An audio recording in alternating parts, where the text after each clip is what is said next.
বুঝে যে তারে পরিচিতেছি গা। এরা জানে, এরা তো সারা দেশ ভাঙিয়ে খায়, এরা জানে কোন জিনিসটা হইতেছে। এই রুমে আমি আরো প্রায় অনেক বছর আগে তারে সোনারঘাট নিয়ে আসলাম।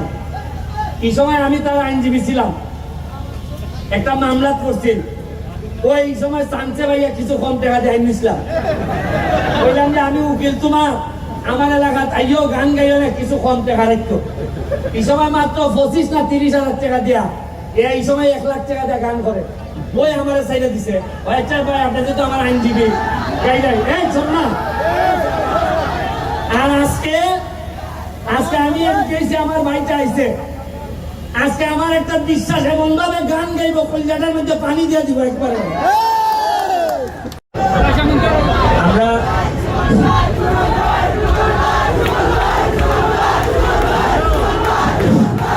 শুনেন, আমাদের আরিফিন রবি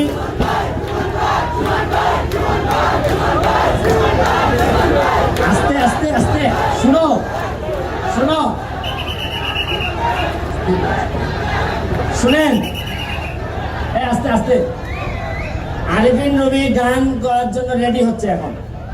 তাই এর ভিতরে আমার দু একটা কথা আমি আপনাদেরকে একটু বলতে চাই। এইটা হলো গিয়া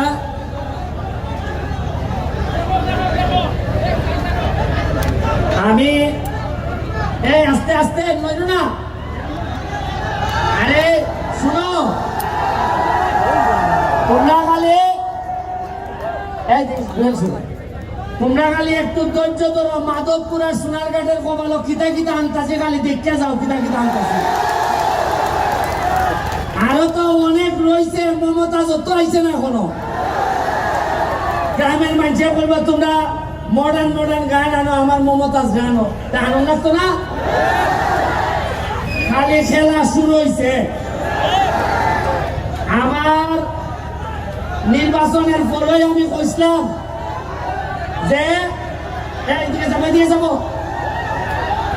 যে মাধবপুর সোনারঘাটের আপাতত আমি খালি এমপি হয়েছি, জায়গা দেখছো না আর ফুরি এখন আপাতত বিয়া দিও না, কারণ জায়গার দাম বাড়বো আমি এমপি বার করে, আর ফুইরেন্টেরও দাম বাড়বো, বিয়া নিতে বুঝা হইলে নেওয়া লাগবে। ওরাই মাটির দাম মাটির কারণে বাড়ে না, মাটির দাম বাড়ে মানুষের কারণে। আমি আপনাদের একটা উদাহরণ দেখাইতাম চাই। 4 মাস 5 মাস আগেও এই মাটির দ্বারাই আমার গালাগালি বন্ধ করা হয়েছে। আমি একটা নির্বাচন করতে গিয়ে আমি শুনছি যে আমি বাস্টার্ড, আমি জারদ। আমি শুনছি যে আমার জন্মের মধ্যে অভিশাপ আছে। আমি শুনছি আমার দেখতে পাকিস্তানের মতো লাগে। আমি শুনছি যে তোর মতো ব্যারিস্টার হাত তোলে পরে। এরপরও আমি শুনছি যে আমি ইউটিউবার, ফেসবুক করি। আমি আল্লাহর ভাই চাইয়া ধৈর্য ধরছি।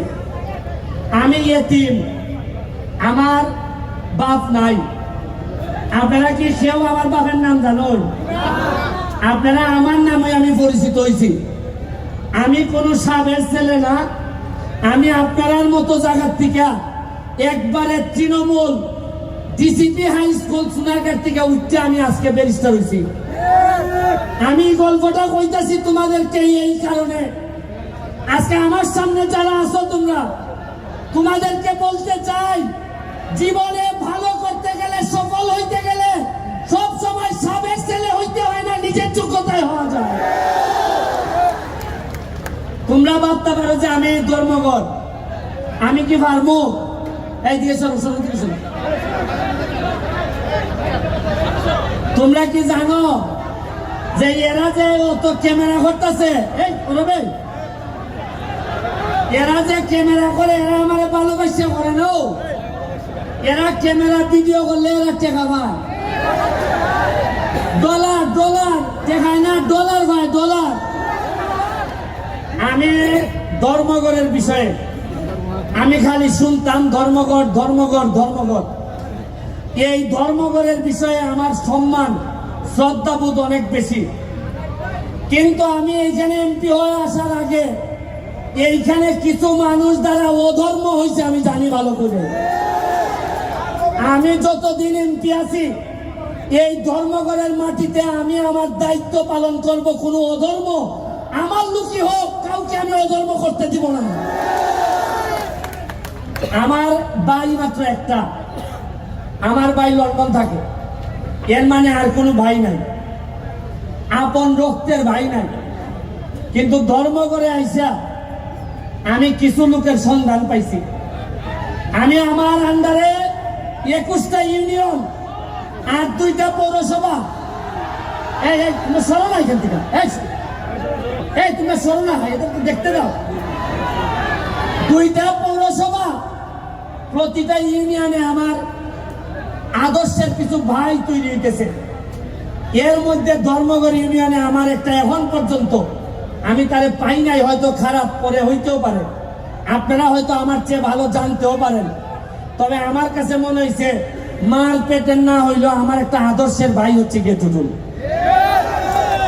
ও আমার নির্বাচন থেকে শুরু করে আজকে পর্যন্ত আমার যেভাবে সহযোগিতা করছে, আমার কাছে মনে হয় আমার যদি মাইরা ফেলা হয়, আমি যদি হঠাৎ করে মারা যাই, আজকে যখন আমি হেলিকপ্টারে নামি, আমি স্টেডিয়ামে, আমি যখন আকাশে ছিলাম, তখন আমার কাছে মনে হয়েছে আমি যদি এখন মারা যাই তাহলে আমার মাধবপুর সোনারঘাটের কি হবে, কে এমপি হবে আমার পরে। আসলে এমপি হইলে কি পারবে? তারা কি ওই আগের মতোই মজা মারে ফজা ভাই আর আমরা খালি বইটা পাই, এরকমই হবে কিনা? তখন আমার মনে হয়েছে কিছু কিছু চেহারা আমার বাচ্চা উঠছে, যে আমার দাফন কাফনের পরে হয়তো এই লোকগুলো আবার মাধবপুর সোনারঘাটের দায়িত্ব নেবে। শুনেন, মাত্র 4.5 মাস হয়েছে এমপি হয়েছি, বরাদ্দ পাইছি প্রায় 31 কোটি টাকা। কত পাইছি? এর মধ্যে 25 কোটি হইলে কি আমার বছরের পর বছর আইবা আমি রাস্তা বানাইব খালি। এইটা বাদ দিলে কত থাকে? 6.5 কোটি থাকে। 6 কোটি দিয়ে রাস্তাঘাট মসজিদ এটা বানাইতেছি। তা আমার প্রশ্ন হইল 4.5 মাসে যদি 31 কোটি ভাইয়া থাকে, আরে আমি তো এমপি, আমরা তো মন্ত্রীও পাইছিলাম, জীবনে উঞ্চনি আপনারা 5 টাকা পাইছেন, এরকম কোনো কিছু নাই ছিল। টাকা গেল হই,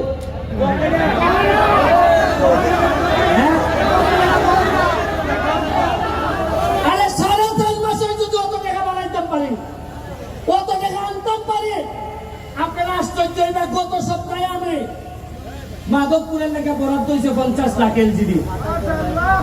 আমি গিয়া কইলাম যে 50 লাখে কি ব্যারিস্টার সুমনে রইব? আপনি জানেন না আমি সব মানুষ, আমি টাকা খাই না। কয় ঠিক আছে, যাই নাই, দায়িত্ব না কইল যে তাই না 50 থেকে ডাবল করে মাধবপুরে 1 কোটি টাকা দিয়ে দেয়। ওই আজকাল সিটি আইতেছে 1 কোটি। এর আগে আমার দিয়া দিছ না আরো 75 লাখ খালি মাধবপুরের লেগে। এটা গত সপ্তাহের কাজ। আমি এখন দেখি টাকা খরচ করে কোন ভাই না, খালি ভাই না মানুষ যারে দিয়ে খামটা করাইতাম। আমার ডর লাগে যে টাকা দিলে নি আগের তাল ধরে আমারও বিদায় দিবা না নি। আর আমি জানি এর লাগে তো এমপি সাহেব হইতাম চাই না, সুমন ভাই হইতাম চাই, কারণ আগামীবার এমপি নাও থাকতে পারে, কিন্তু ভালোবাসা দিয়ে আপনারা ভাই হইতে পারলে বই যাও, আমি শান্তি পাইব। পর্যটন নগরী বানাইতাম এইখানে।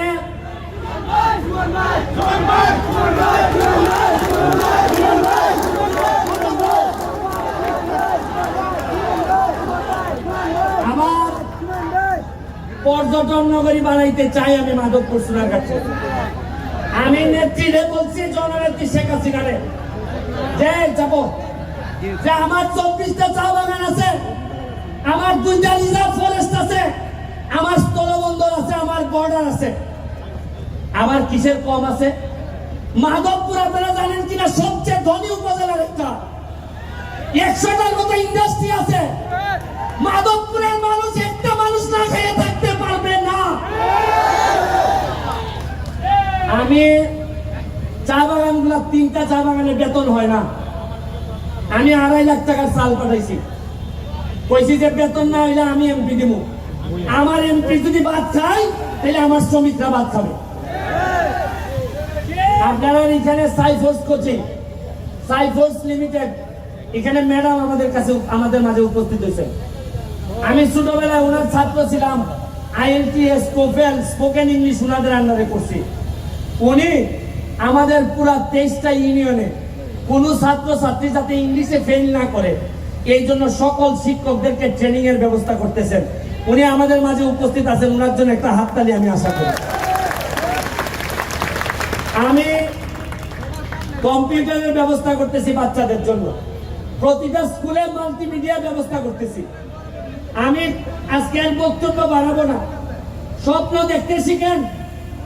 যে সুমন 9.5 লাখ টাকা দিয়ে নির্বাচনে নামছিল, আজকে 9.5 লাখ টাকা দিয়ে নির্বাচনে নামবে। আজকে কিছু লোকের কথা বলতে হয়, মুসলিম চেয়ারম্যান সাহেব, আলাউদ্দিন ভাই, এখানে বাবুল ভাই, সেলিম চৌধুরী, কিছু লোকের নাম বলতে হয় যারা আমার জন্য, আমার মতো একটা এতিম বাচ্চাদের টাইম না তুলছে। আমাদের তাদের অনেক লোকের নাম বলতে পারি না, তাদের আমার কলিজা কাটতে দিল, আমার ঋণ শেষ হয়। আর এরা বাদ দেন, এরার পরে আপনারা ভোটাররা যেভাবে আমারে না জানি না বুঝছে আমারে আপনারা ভোট দিচ্ছেন, দোয়া করছেন, খালি এমপি বানান নাই, সারা বাংলাদেশের নেতা বানাই দিচ্ছেন আমাদের আপনারা। আমরা মাধবপুর সোনারঘাটের হিসাব করি না, হিসাব করি মাধবপুর থেকে জাতীয় নেতৃত্ব তৈরি হবে, সোনারঘাট থেকে জাতীয় নেতৃত্ব। 1 লাখ গাছ আনতেছি, আম গাছ কত খাইবে আম? আমি আপনাদেরকে বলে আজকে আরিফিন রনি আইছে এইখানে, আজকে সাথী খান আসছে গান গাইতে, আজকে তামান্না হক আসছে গান গাইতে। কিছুদিন আগে আপনারা জানেন সোনারঘাটে আমাদের ICT মন্ত্রী আসছে, সালমান মুক্তাদির, তাশরিফ খান, এরা আসছে। আপনারা বুঝেন না যে এরা আসে মানে লক্ষণটা কিটা? এরা এমনি আয়, এরা বুঝে যে তারে বড় জিতেছি গা। এরা জানে, এরা তো সারা দেশ ভাঙিয়ে খায়, এরা জানে কোন জিনিসটা হইতেছে। এই রুমে আমি আরো প্রায় অনেক বছর আগে তারা সোনারঘাট নিয়ে আসলাম। এই সময় আমি তার আইনজীবী ছিলাম, একটা মামলা করছিল। ওই সময় চান্সে ভাইয়া কিছু কম টাকা দিয়ে নিছিলাম, বললাম যে আমি উকিল, তোমার আমার এলাকাত আইও গান গাইও না, কিছু কম টাকা রাখতো। এই সময় মাত্র 25 না 30,000 টাকা দিয়া, এই সময় 1 লাখ টাকা দিয়ে গান করে। ওই আমার সাইডে দিছে, আচ্ছা ভাই আপনি যেহেতু আমার আইনজীবী গাই গাই, এই শোন না। আর আজকে আমি গেছি, আমার ভাইটা আইছে, আজকে আমার একটা বিশ্বাস, এমন ভাবে গান গাইব কলজাটার মধ্যে পানি দিয়ে দিব একবারে। আমরা রে ভাই মহাসড়কে যাইতেছি, মাধবপুর সোনারঘাট মহাসড়কে যাবে, 6 লেন হইতেছে। আপনাদের যে ইন্ডাস্ট্রিয়ালাইজেশন হয়েছে, সাথে যদি আমি পর্যটন নগরী করতে পারি, মনে রাখছেন মৃদু অন্তত পুরো আমেরিকা না পারি, মধ্যপ্রাচ্য বানাইয়া চাইলে দিব আমি মাধবপুর সোনারঘাট। আমার কোন লোক 5 লাখ টাকা দিয়ে সৌদি যাওয়া লাগতো না, 5 লাখ টাকা দিয়ে কুয়েত যাওয়া লাগতো না। ইকেন পয়সা আপনারা দেখুন, 1 বছর সময় দেন, কিতা করতেছে আপনারা দেখুন। তবে আপনারা কাছে আমার একটা অনুরোধ, নেতৃবৃন্দ সহ 4.5 বছর পরে আমার বিদায় দিন। আমি এমন হইতে পারে আমার পক্ষে আর সম্ভব না এমপি থাকা, শরীর দিয়েই মানে না, 13 কেজি ওজন করছে এমপি হইবার পর। আমি আমার 4.5 বছর আপনারা সহযোগিতা করেন, দেখুন বঙ্গবন্ধু সোনার বাংলা আমি কেমনে বানাই দেয় মাধবপুর সোনারঘাট। আমি আশা করি আপনারা আমার সহযোগিতা করবেন। আমি কথা দিচ্ছি, আমি যতদিন এমপি আছি আমার কোনো সম্পদ নাই, আমার ঢাকায় কোনো ফ্ল্যাট নাই, আমার কোনো ফ্লট নাই, আমার আমেরিকা লন্ডনে আমার পরিবার মানে আমার বউ বাচ্চা, তাদের কোনো সম্পদ নাই। আমি কথা দিচ্ছি যতদিন এমপি থাকবো মাধবপুর সোনারঘাটের, আমি আমার পরিবার 1 শতক জায়গার মালিক আমি হব না। আমি এমপি যদি নিজেই মাল বানাই, তা আমার জনগণের দেখবো কোন সময়? আরে যে সম্মান দিছ, এরপরে একটা মানুষের আর সম্পদ লাগে না। আপনারা আমার জন্য দোয়া করবেন। আমি আরিফিন নবীর কাছে মাইক দিব, তার আম্মার জন্য দোয়া করবেন। তার আম্মাও আমার খুব পছন্দের মানুষ, দুঃসময়ের সাথী। আমি আপনাদের কাছে আবারও দোয়া চেয়ে আমি সব সময় আপনাদের সাথে থাকবো। যখন গান হবে বাচ্চাদের জন্য গানে থাকবো, যখন ওয়াজ হবে ওয়াজে আমারে পাবেন, আমার যখন ঈদের আনন্দ হবে তখন পাবেন। আপনারা জেনে খুশি হবেন, আমার এলাকায় একটা ময়লা নদী, যে নদীতে আপনারা জানেন 49টার মতো বাথরুমের লাইন ছিল। আমি এমপি হওয়ার পর এই বাথরুমের নদীতে ডুব দিয়ে উঠতে বলছিলাম, যে এমপি 49টা বাথরুমের লাইনে ডুব দিতে পারে, এই এমপি ইতিহাস না বদলে যাবে না এই এলাকা থেকে। আপনাদেরকে আবারও শুভেচ্ছা জানিয়ে দোয়া করবেন, যদি বেঁচে থাকি তাইলে আমাদের পক্ষে ইতিহাস বদলানো সম্ভব হবে। আর যদি মাইরা ফেলে তাইলে বলে যাচ্ছি, ভালো ছেলে মেয়ে যারা আছে তাদের মধ্য থেকে সৎ মানুষ যারা আছে তাদেরকে এমপি বানাবেন। আমি যদি মারা যাই, কথা দিয়ে যাচ্ছি, আপনাদেরকে শপথ করাই যাচ্ছি, পছন্দ আপনাদের, তবে অবশ্যই আগামী নির্বাচনগুলোতে আমার হোক তোমার হোক এইটা দেখার বিষয় না, সব মানুষ ছাড়া, কর্মঠ মানুষ ছাড়া যেন মাধবপুরে কেউ নেতা হইতে না পারে। আমার বিরুদ্ধে যদি থাকে, সৎ যদি হয়, আমি তার সাথে থাকবো। আমি কথা দিচ্ছি, এটা আমার বাপের মৌরসী সম্পত্তি না। আমি এখানে লোক বানাইতে আসি নাই, আমি আইছি মাধবপুরের 7 লক্ষ চুনারঘাট মাধবপুরের মানুষের শপথ নিছি যে তাদের ভাগ্য বদলাবো। আর এই ভাগ্য বদলাইতে গিয়া আমার যতটুকু দৌড়াইতে হয়, যত জায়গা যাইতে হয় আমি যাব। এই কথা দিয়া আজকের মতো বিদায় নিচ্ছি।